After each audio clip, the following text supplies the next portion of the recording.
All right, welcome back to Blake's Takes, everyone. Thank you for joining us again. With me, my co-host, Garrett, as always. Hey, guys. Say hey to the folks, Garrett. What's new, Garrett? What you got going on in your life? Not much, just chilling. Got shoulder surgery recently. That's fun. So, this is my second one on my other shoulder. So I've had 2 shoulder surgeries as well. Yours was on the same one, though. Same shoulder, yep. That sucks, but it's honestly, I'd rather have it on one than both. Yeah, true. Because at least you know one's okay. Yeah, well, I know my right one's good now, but I don't know, man. It's annoying. It's just annoying. Can't work for a little bit. Yeah, for anyone that's got surgery, it's a long process. Yeah, it's gonna hurt the wallet a little bit, but yeah. Okay, so today brings us Avatar 2. I feel like I have a lot to say about this movie. I'm going to get your opinion in just a minute. All right. But before we do start this podcast episode, I do want to give a shout out to the Mental Chillness podcast, which is co-hosted by my friend Khan. I know you don't know her, but we used to work out every day during COVID. I remember you talking about her, actually, now that you say that. Because, no gyms were available. So we would go get garage workouts in every day at Summer's parents' place. But the Mental Chillness podcast is a safe place that heals the power of laughter. It's led by 2 fairy buff mothers, Khan and Jules, individuals with mental illness that come together weekly with occasional guests to share their daily process of working towards mental chillness. Coming from childhood environments that weren't open about mental well-being, emotional self-regulation, Khan and Jules are opening up the conversations of the everyday struggles of dealing with ADHD, depression, anxiety, epilepsy, and growing into adulthood. They share tips and tricks of emotional awareness from their personal experiences and how they hold themselves accountable through personal BS. The way they know to do is best by humor. Laughter is the best medicine. Laughter is the best medicine. You can keep up with them on any podcast platforms and the YouTube channel, Mental Chillness, for full video contents. Hey, man, mental health is just as important as physical. It is. That's true. It is. So, and Khan is awesome. So if you want to, get some tips and have a good time and just chill on their podcast, be sure to check them out, the Mental Chillness podcast. All right. This is the first I'm hearing of it too, so I'll check them out. All right, here we go. James Cameron. We have been waiting on this one for 13 years. Yep. Took a while to make. Quite a while. And there's from the man with the biggest ego I've ever seen in my life. That's what it seems like. What it seems like. Can you blame the man, really? Not really. Really. Just about every movie he's made has been a banger. Right. So if I made Titanic, I think I'd walk around knowing I'm the shit as well. Yeah. Terminator 2. Yeah, but it's you don't have to rub it in people's faces, which it seems like he likes to do. So Avatar 2, The Way of Water. I have not gotten your opinion at all on this. I wanted it to be. Has not let me say a single word if it's good, bad, or anything. I wanted to get your initial reaction on this podcast episode. So in a short summary, without spoiling anything, give me your initial reaction of Avatar 2, The Way of Water. All right. So basic right off the bat, this movie was pretty good. Okay. I liked it for sure. Visually, absolutely stunning. Right. And which I had absolutely no doubt of to begin with. Yeah. Because you knew it was going to be stunning. They put so much effort into the VFX for this one. So I knew that wasn't going to be an issue. Story. I thought the story was kind of basic, little weak.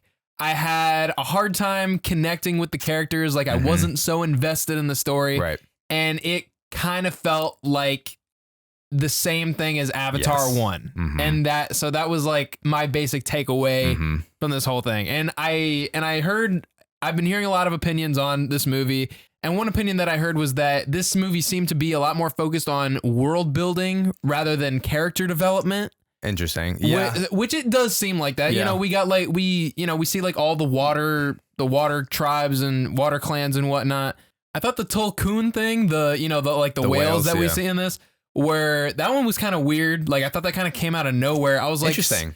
I was like, since when do I get this is a very spiritual world and, there's a lot of intelligent life, but since when are animals on equivalency of human intelligence?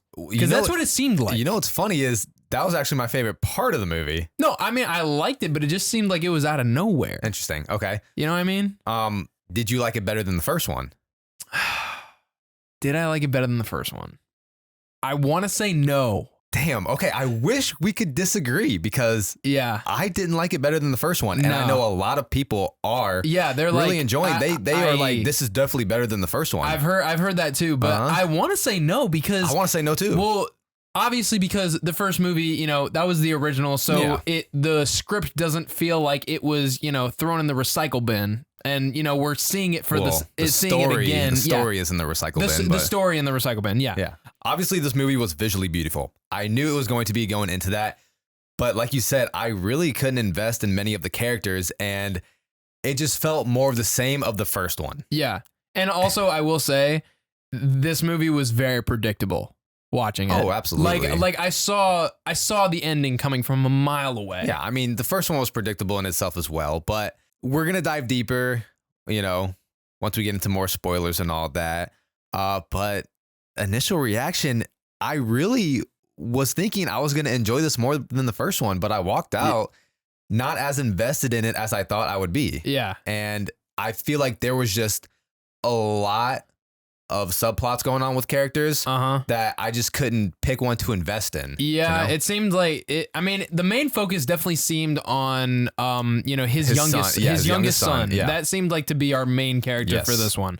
But yeah, you are right. There was a lot of side B stories going on, so it was kind of hard to, you know, connect with everybody, even though it was a 3-hour movie. Right. Yeah. So that's why I'm like really confused by that. Yeah, but I will say, I mean, I remember you saying that you were like kind of disappointed in it, like halfway through, like you weren't really feeling it.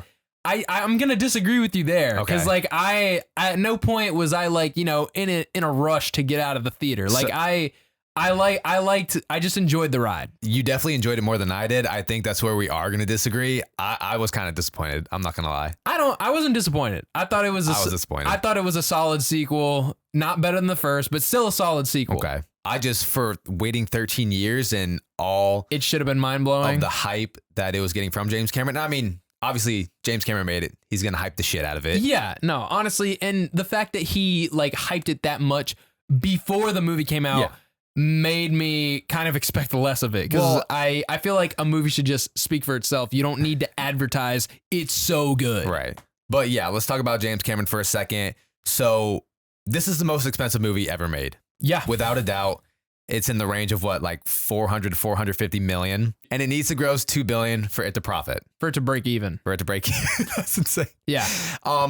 So going into this, I always predicted that it may hit 2 billion, but I knew that it's not going to touch the original at 2.9 billion. I knew it wasn't going to touch that. I don't think it's going to. No. I think it's going to be either just under 2 billion. I think it might be under 2 billion. I think it might be like just under or at at 2 billion. So opening weekend, it did push 430 million. I was going to say 430, 450. And they were aiming for a $500 million opening weekend. That's still good. No, it's still great. It's still really good. Still and, great. You know, there's a lot of people out there saying like, oh my God, it was so good. So I feel like it is going to get people in the theater. And I feel like there's definitely going to be a lot of rewatches of this as well. Yes. So, and James Cameron, if you look back at his movies, it's never been about opening weekend for him. You know, Titanic didn't have the greatest opening weekend as well for what it was projected, but also wasn't Avatar in theaters like forever though? Exactly. And the first Avatar didn't have the greatest opening weekend as well. Yeah. I think it was like 70 million. Yeah. So, or that was domestically, not globally. Yeah. But so it's never about opening weekend. It's about longevity for James Cameron's movies.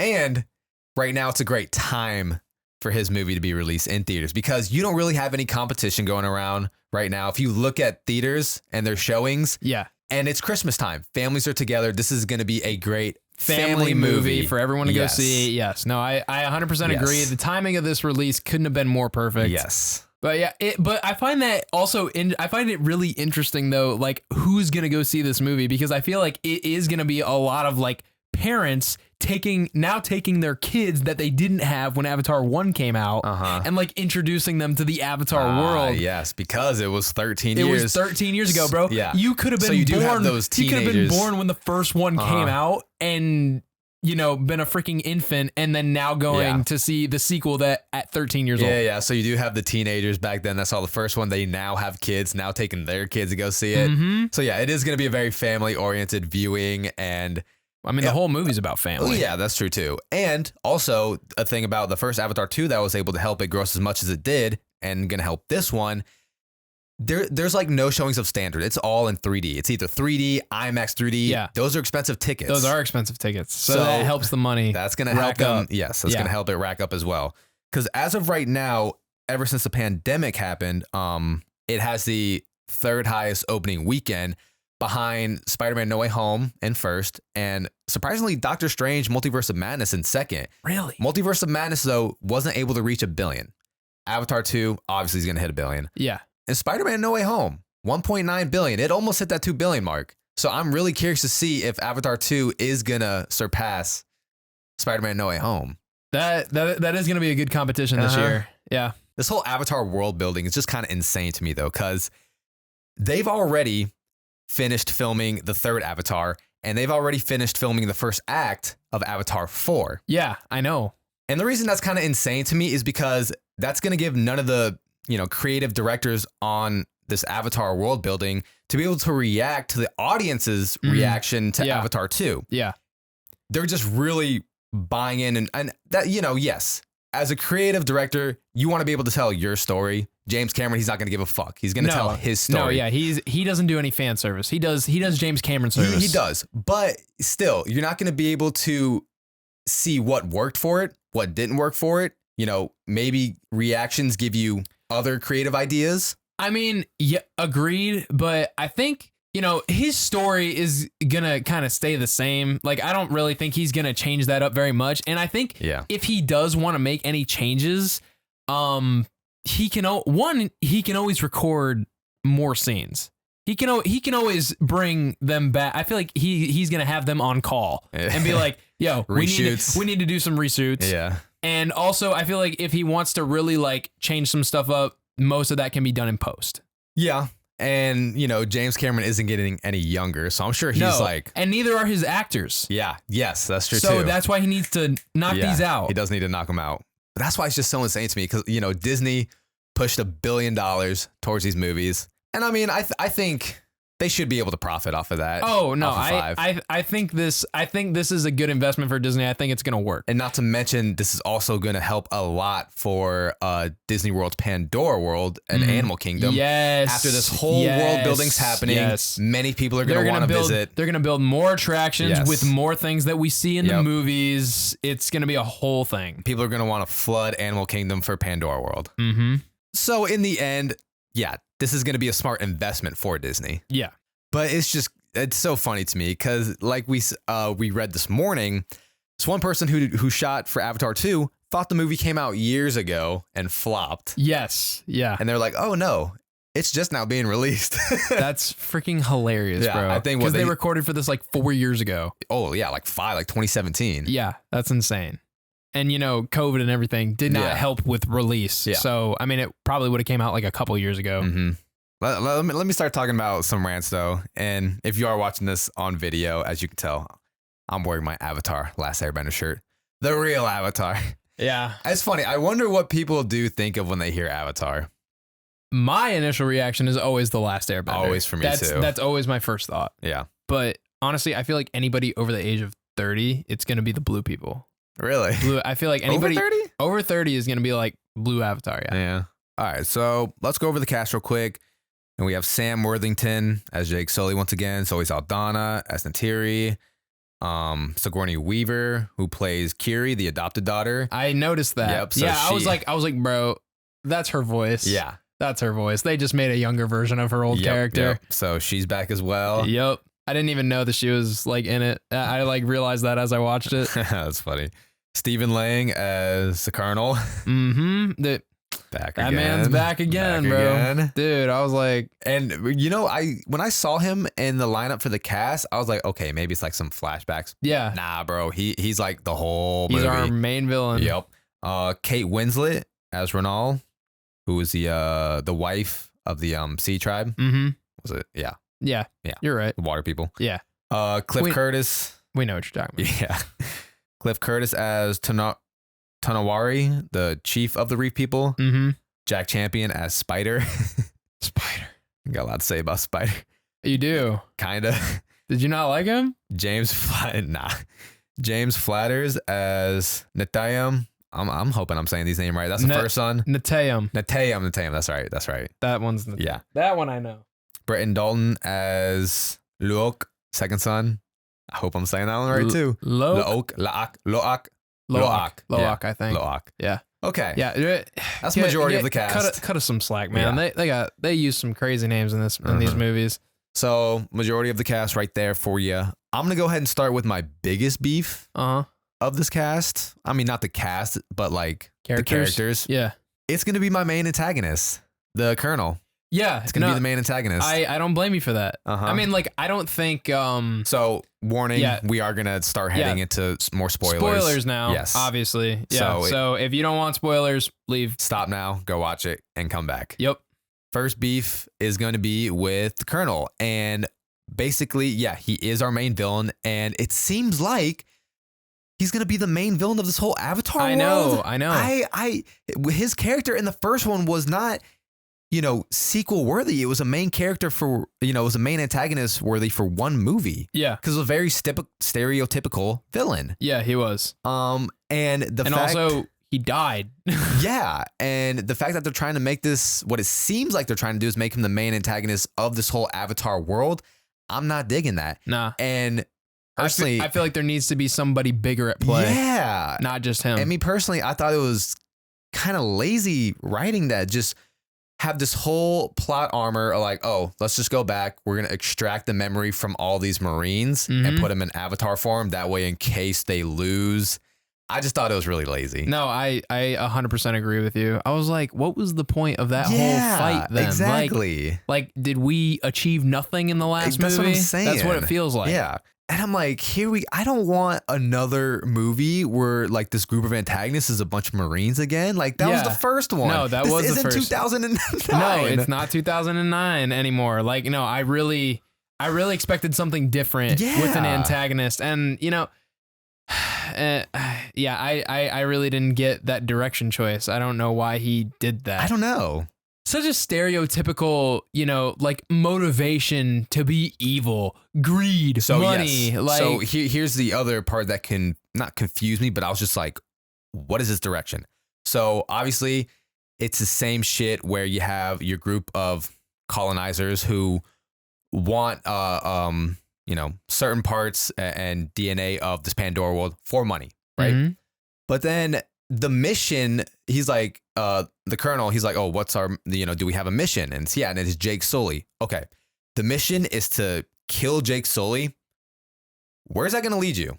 Where's that going to end? I don't see the point. What? I don't see the point of that either. Like, no, it's like, did you not learn your lesson? Did you not? I mean, maybe they think like, by killing Jake Sully, they'll never be able to, organize like they did last time. Cause I mean, he is a good, like tactical leader. Like he was like, he knows the Americans' operation. Yeah. And so he's the only one that's able to like organize the clans and, create organized attacks like that. Yes. So there is value in killing him for that.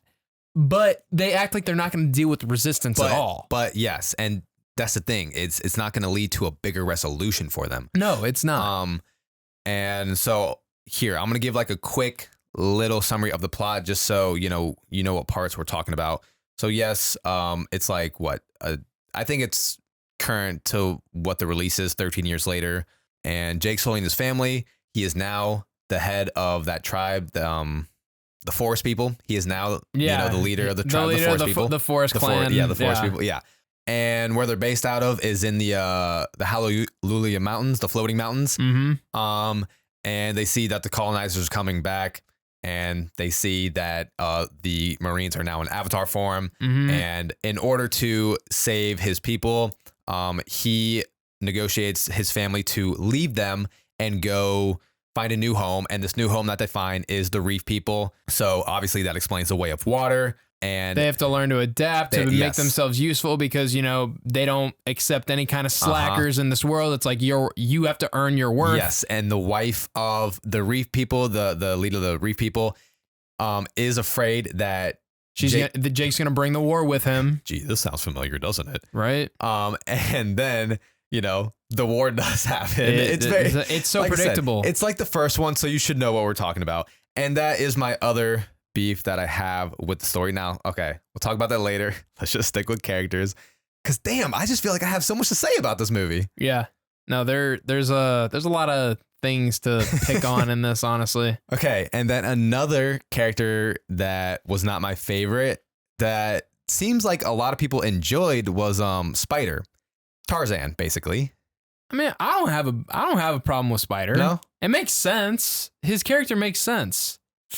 Cuz I mean, dude, he's surrounded by nothing but blue people and he wants to fit in. I don't think that's the part that upsets me. What do you not like? The part that upsets me is the relationship that they try to create with him and his father, yeah. who is the colonel. Yeah. I get why. Are you talking about like what he did at the end of the movie?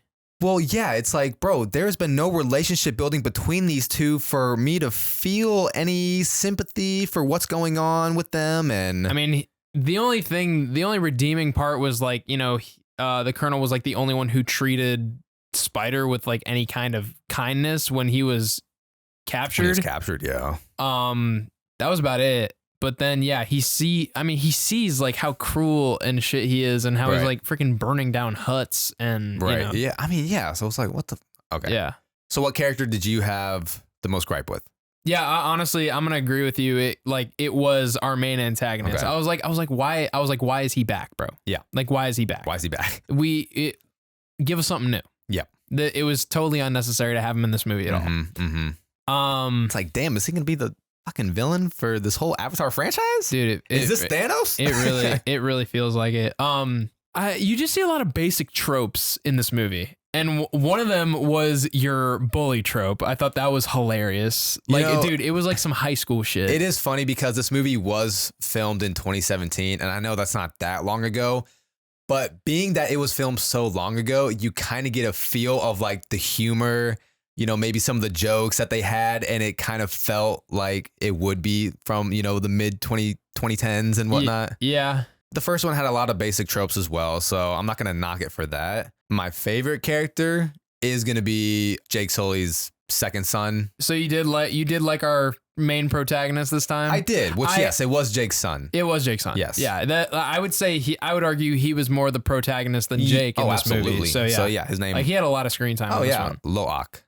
Again, yeah. Hope I remember I'm saying that right, but I think that's right. Yeah. He definitely gets the most character building in this movie, as you know, Jake and Natiri, Zoe Saldana's character, is kind of sidelined for it. Yeah. And yeah, I did like his character, and my favorite relationship, believe it or not, was his relationship with the whale. It was good. It was good. It was good. Liked that one. It was different. That was different. That was different. And that was something we hadn't seen before. They both felt like they were both outcast. They felt outcasted. So that was like, you know, their bond. I thought it was interesting how stubborn he was, though, which I thought was kind of funny because he's a lot like Jake in that way. You know, he's just like stubborn because like no matter what people were telling him, like he was convinced he was right about, you know, this whale. Like he's like, you guys are wrong. He's not a killer. Da da da da.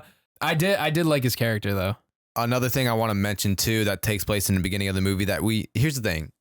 This first act kind of in a way felt like the first act of the original as well, where everything was just happening so quickly so we can get to our, you know, long second act. Yeah. And I was kind of upset that because this does have to do with the world building of Avatar itself. It's like, oh, the colonizers, they're back. They've done more construction, more building in the last year than they've done in the last decade. We didn't get really any information about that. No. They gave them their mission. Off you go. Yeah. Except now it seems like they're here for a more permanent cause. Now they're here to, it seems almost like terraform Pandora. Right. And, you know, turn it into the next Earth. And the Earth is dying. Like, why? I don't. Money, I guess. Greed.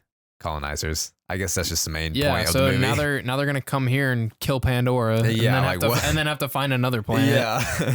Yeah. Honestly, you'd think after so many years of you know, humanity existing, they might learn to not destroy the planet that they're on. Yeah. But you know, it seems like they don't want to learn and they want to just burn everything they find to the ground. It's very much so a political message about how we're treating the world right now and global warming and I all know, that. but it's like, I mean, I get we're not great. We're not as far as, you know, taking care of the environment, but are we this bad? to just ruthlessly murdering animals because some parts of the world, maybe actually. We are. Yeah, people are ruthless, greedy. We are. And also if something has something that valuable within them, like those whales apparently have like their brains have like this liquid that makes aging stop. Right. Yes. I could see us just brutally murdering countless animals for that. So, I mean, there's definitely a whole political message behind this Avatar world. Other nitpicks you said you had with this movie? I will say the hand-to-hand combat in this was really good. Okay. I thought the fighting was really good. Like, bro, Neytiri, she was at the end, she was an animal in this. Yeah, she was just going off. Yeah, she was. Which was really cool to see.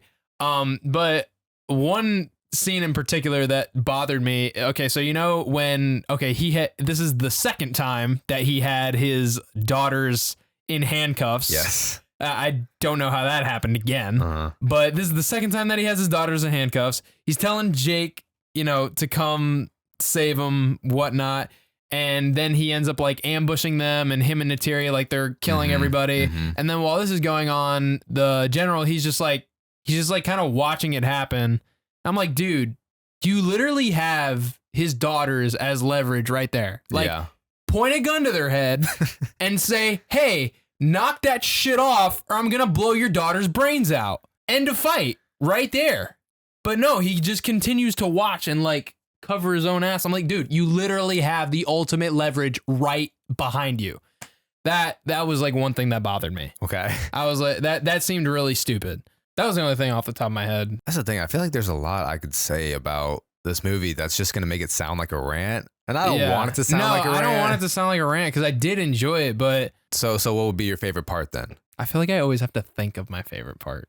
It's harder to think of your favorite part than to think of your least favorite part. It is. It's hard not to say the favorite part, would just be the visuals of the sea. Yeah, and the water. No, honestly, it was the visuals. That would be my favorite aspect of this movie. Yeah. I guess I was trying to think of like a scene in particular. Right. I thought, even though, the bully thing was kind of predictable and I saw it coming, when they ditched him beyond the reef. Yeah. I thought that was a really good scene. That was a good scene. When he got abandoned and then he's like getting chased by that monster shark, whatever. I thought that was cool. That reminded me a lot of when Jake was getting chased by like the lion looking thing. You know what I mean? Tiger. Yeah.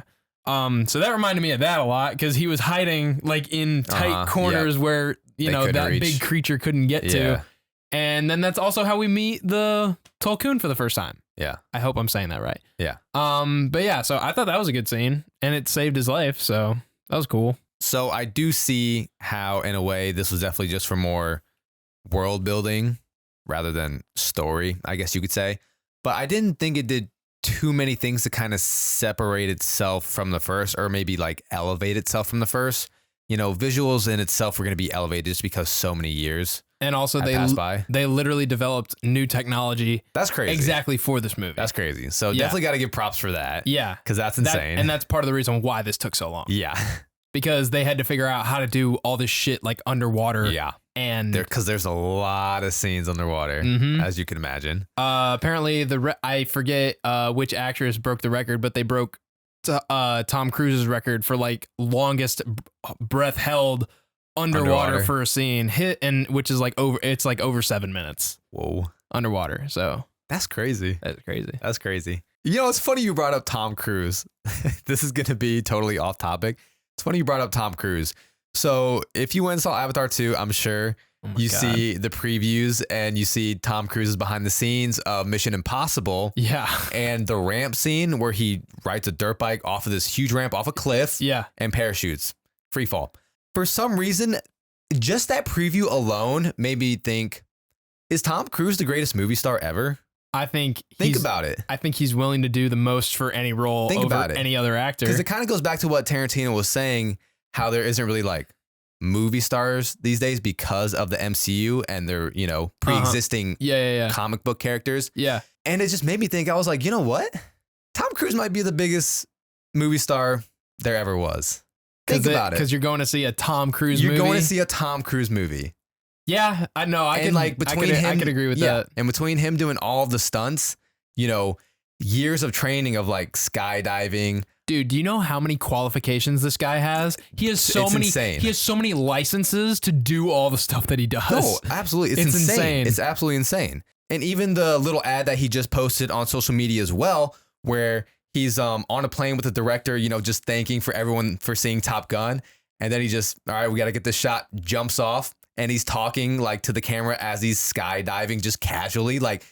This man lives in the air and is just so comfortable free falling from thousands feet up. The guy's insane. And yeah, he's got some insane beliefs, but you can't help to think that this might be the greatest movie star we've ever seen. It's very possible. He's having W after W lately between Top Gun Maverick, between what, you know, we're expecting to see with the next Mission Impossible. Mm-hmm. I mean, shit. Dude, and what's crazy is he's like so old doing this too. Yeah. But also what's great is that he is doing this for the love of going to the theaters, for the love of the entertainment of the audience. Yeah. He wants to please the fans more than anything. He does. Okay, but you can't tell me he's not doing this for himself too, bro. He's addicted. He loves this shit. He is addicted to this shit. He refuses to stop doing action movies because he loves it. He's married to the game. He is, bro. But no, he genuinely loves going to the theaters. Mm-hmm. Like he loves that theater experience. He does. I think he said himself he goes to as many Top Gun, yeah. Well, he goes to as many movies and theaters as possible. Oh yeah, and he goes undercover. Yeah. So it is just nice to see like that there is still a movie star out there that's doing this for the thrill of the whole experience of movie theaters. Yeah, no, I agree. Okay, but yeah, getting back on track to Avatar 2, just talking about ways that I thought it might separate itself or elevate itself from the original. And you know me, the one thing that I listen to heavily and is important to me for a movie is the score, the music. It did not do anything much different to really make me love the score. No, it was pretty much the same. It was pretty much the same. It was pretty basic. Like, I don't know. I thought the score for the first one was honestly way better. I mean, like better how? Because I mean, it's going to be like, is it because of the scenes it was connected to or? Well, yeah. I mean, obviously when you have a score, they're, you know, you're trying to emotionally connect them to the scene itself. But for example, I mean, this is just the most recent example I can think of because I know you agree with it. You know, the first Black Panther, that had an amazing score. Yeah. We could both agree on that. And in Wakanda Forever, they did some things to really make me love that score as well and separate itself from the first Black Panther. No, I know exactly what you're talking about, but so I was thinking, but I mean, like it could. I don't see how the first one could really be better. Or if you're saying that it's the same, I don't see how the first one could be better. Like if anything, it is the same. It's just not connected to as good of scenes as the first one. You see what I'm saying? I see what you're saying. And also maybe the themes itself. Like I thought maybe with certain characters, we were going to get some cool new themes. Yeah. I feel like we should have gotten some unique themes to new characters that we got. Yes. I agree with that. Because if you are building a world, then those themes are going to mean a lot down the road in other movies. Yes. No, I agree. And you can emotionally connect with that music in those scenes. Yeah. Like maybe like each new animal that we see or whatever, like that animal gets their theme or something like that. Or like, you know, that one Tolkien whale. I feel like that's going to be an animal that's going to be in the next Avatar movie. So, you know, maybe a theme for that. It 100% will be. Yeah. No, I get what you're saying. And even like, and the death scene, like they play the exact same song. The exact same song. Exact same song, bro. Yeah. And it was like a shot for shot. They showed the white people like kind of feeling guilty. Yeah. No, they did, bro. They did. It's the exact same. They were like, damn, maybe what we are doing is fucked up. Shit's funny, bro. Oh my God. That's funny. James Cameron, he loves doing the same shit. He does. And Neytiri's reaction to the death, same thing. Neytiri was crying like the whole movie. I was like, are we going to get any other emotion from Neytiri in this movie besides hysterically crying? Hysterically crying and anger. Yeah. That was about it. James Cameron loves to crush people with falling objects, I noticed. Ever since Titanic, he loves killing people with falling objects. Wait, name what's it? I wasn't paying attention. What do you? Same exact way too. Okay, so you have Titanic, and Titanic when the ship is starting to break, you have that one like a giant, exhaust steam pole collapse on people in the water, just straight up. And it's like the same shot where you just see the people in the water. They're like running from it or swimming from it. Yeah. And obviously, they're not going to escape. Boom. Okay. Crush flat. Now what in this one? Well, not there yet. In the first Avatar, they blow up the tree. People are scattering, running around. The bottom of the tree breaks. Boom. Crushes people. Yep. And then you have, this is a little different, but you have the whale jump up on the boat. Boom. Crush people. Little Titanic as well in this movie, as we see the ship sink. It flips and they are trapped in there just like Jack and Rose. Kind of, yeah. Jake Sully's trapped in there with his son, just like Jack and Rose, trying to find an escape. Yeah.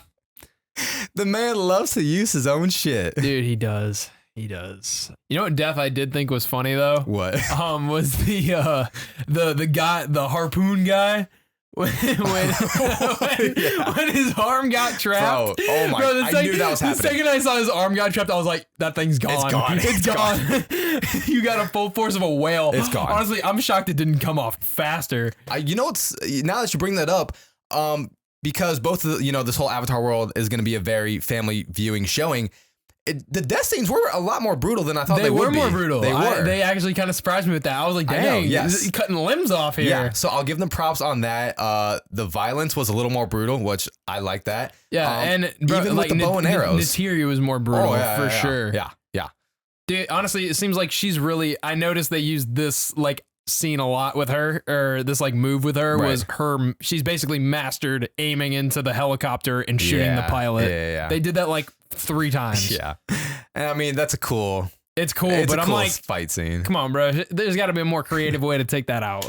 Yeah. But if it works, it works, I guess. Yeah. So why would she change it? I don't know. That's just something I noticed, man.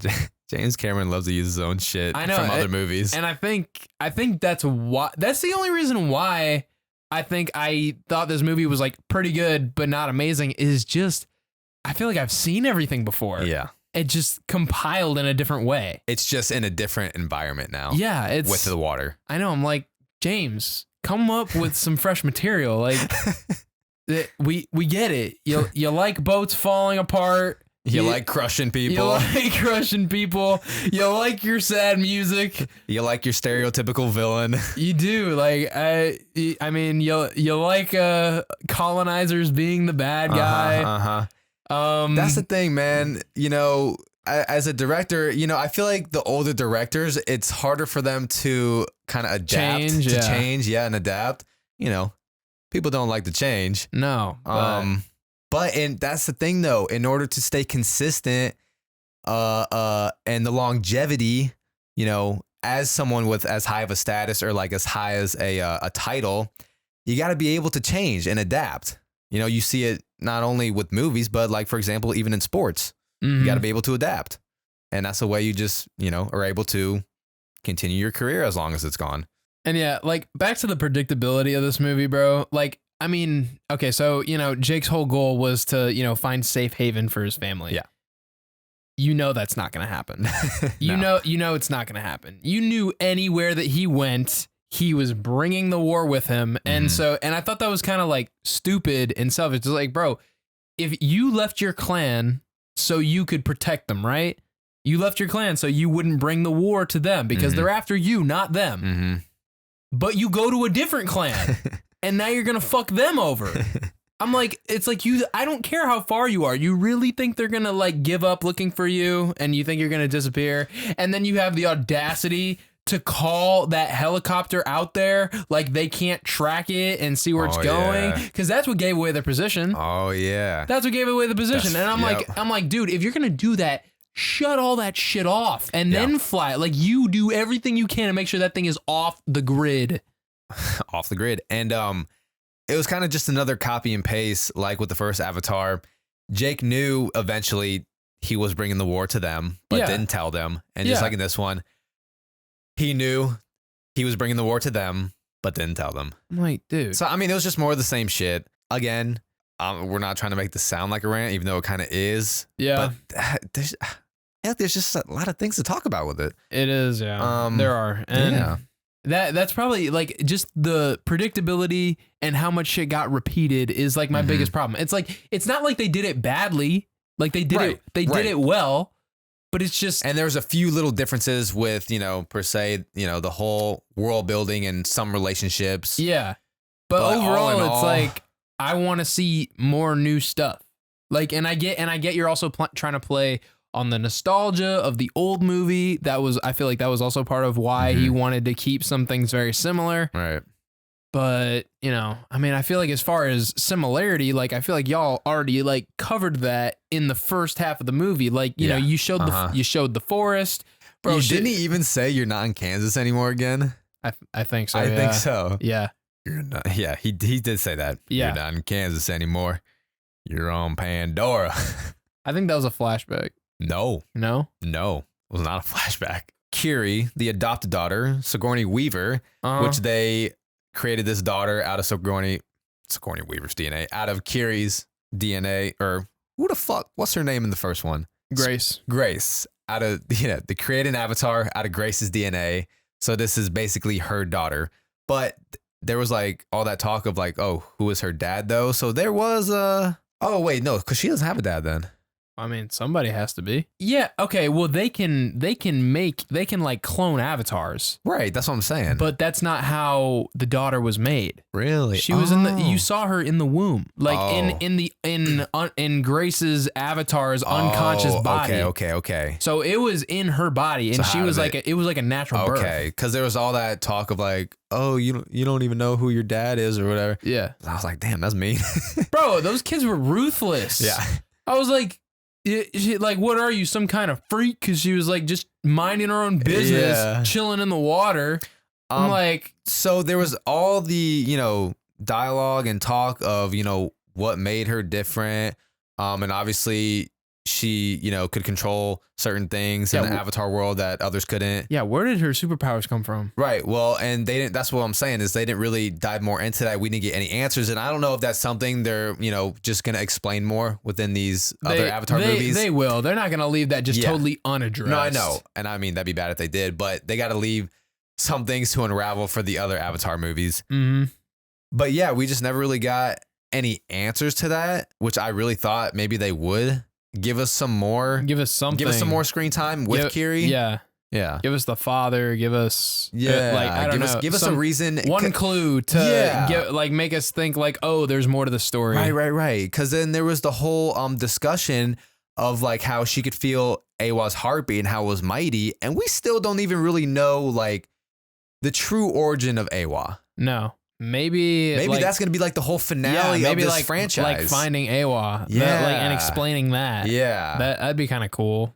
If it if there actually is like an entity at the center of Pandora, that would actually be pretty cool. That would be cool, but the audience is gonna have to know that's what they're searching for. So you kind of need to make that like a plot point. Yeah, no, but because up until now it's been fight the colonizers. Yeah, they're evil. Yeah, that's about it. Maybe that is what they're gonna try to do. Humanity I hope sucks. so. I hope so because I really would actually like to see that be like a whole, almost kind of, traveling journey. Like they're on this pathway to find Awa. That sounds kind of interesting, right? That'd be kind of cool. Yeah, but then. Would it ruin it? Like how, like the whole mystical aspect of the whole fantasy world. And, you explain that kind of ruins it for people. Just like the midichlorian. Yeah. I always go back to that. Yeah. The midichlorians in Star Wars and explaining for force potential. Right. That not a lot of people like that. Right. So. But then why even bring it up? Like why even have that as like a subplot in this movie? I mean, maybe she just like has a connection to Awa, and we got to find out sooner or later. Yeah, I guess. I mean, midichlorians, it does explain certain things. It does. I didn't have a problem with it, but maybe that's just because I grew up with it. True. Because I think we watched the prequels first, which I'm kind of mad about. Yeah, me too. Actually, I don't know if I did. I think I did. Think you did? I don't remember if I did. I feel like I've always known that Anakin is Darth Vader. Right, like I never watched one of those movies. Like, oh, that's his father. We never had that reveal. Never had that reveal. Yeah. Greatest plot twist in history. Never got it. It's true. That is true. It's unfortunate. Yeah, I don't think there's really any other greater. I wish I could rewatch Star Wars the right way. I don't think there's any other greater plot twist than that. Maybe I should go see a hypnotist and make me forget. I just watched that show Severance, and it completely separates their work life and personal life. So when they're at work, they have no recollection of what happens in their personal life up above. And when they're in their personal life, they have no recollection of what they did or what they do and work down below. That's kind of cool. It's a good show. It's a good show. It was really good. First season 2, I was very impressed. Apple TV has some sleeper shows. I'm not going to lie. They're pretty consistent.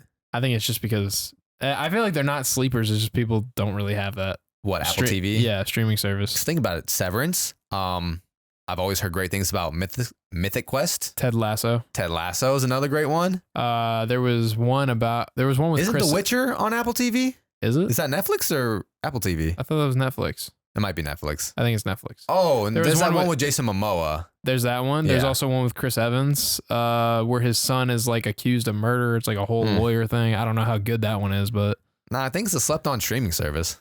I don't know. Seems like we're coming on the end towards this review. I think we're just gonna end up saying the same shit over and over again. Yeah, just predictable. A lot of reused stuff. Yeah. Effects, obviously beautiful. CGI, beautiful. Effects was, that was like the saving grace of this entire movie because it just looked absolutely stunning. Yes.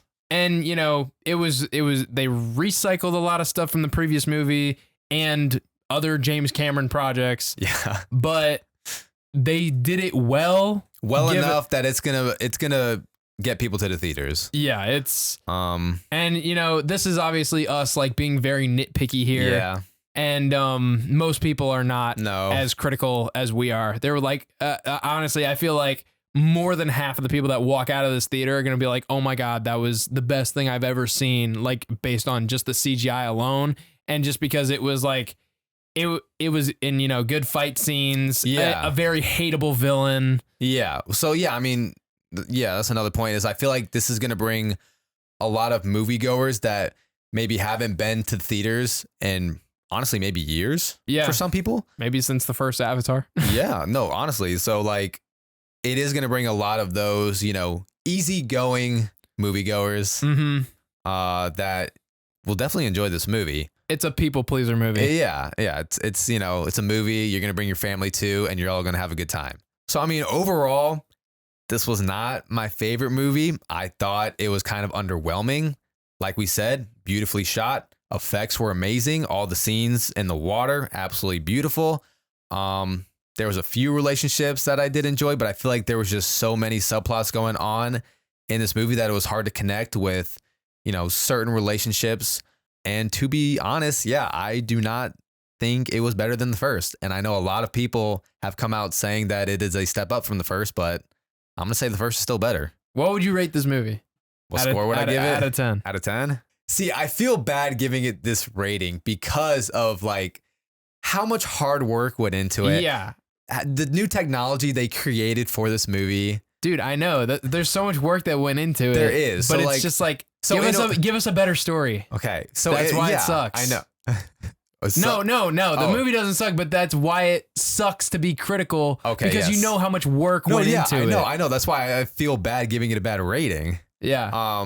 And not that I'm going to give it a terrible rating, but like my first reaction would be to give it like a 6.5 out of 10. Really? Yeah. I wouldn't go that low. Okay. I was going to say like a 7.7.